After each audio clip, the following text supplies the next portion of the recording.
Hi guys, apologies, this video is in two parts.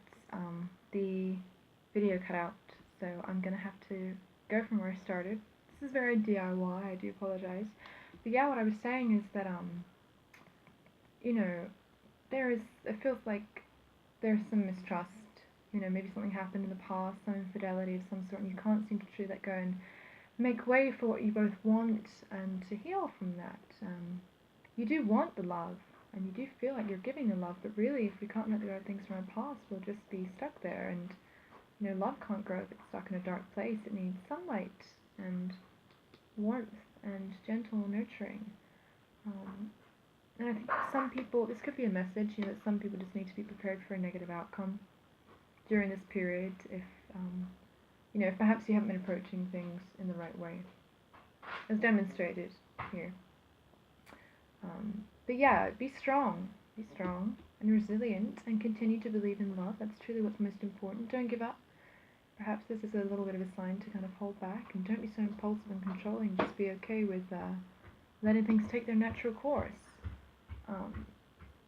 Masculine energy, Queen of Swords, really kind of reinforces that preparation for, I don't want to say the worst or the end of things, but perhaps the pause in proceedings of the communication kind of takes the road it has been in this reading. That's met with the Ten of Pentacles here on the feminine side, which is another card that seems to be coming up for Agatha in her readings, strangely. So yeah, it's a kind of destiny, a kind of a card of destiny. Sorry, I can't even speak right now. A card of destiny and legacy, and kind of that notion of wanting to carry things into a long future together. And maybe that's just a little bit too much for the masculine at this stage. He's kind of meeting the feminine with a very stone-faced perspective, perhaps out of fear of overcommitting himself. This is a very independent person, this queen, one who isn't afraid to say what they're thinking.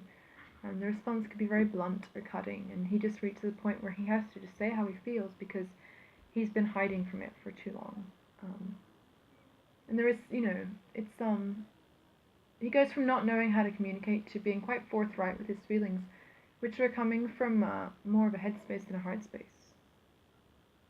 The outcome card we have partnering the Queen is the King of Swords. And I feel that perhaps this might end up with everyone being more concerned about their personal interests rather than the interests of the relationship. So this isn't necessarily a bad thing. It's important.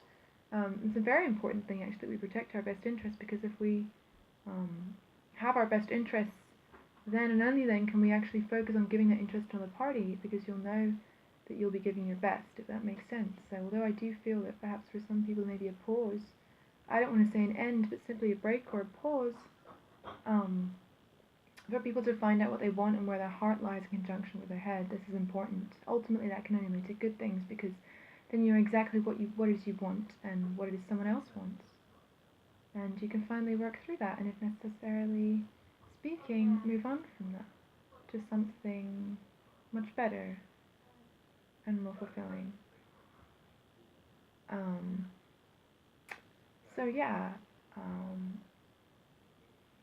My advice would be not to challenge that person, or this person, in their decision making right now.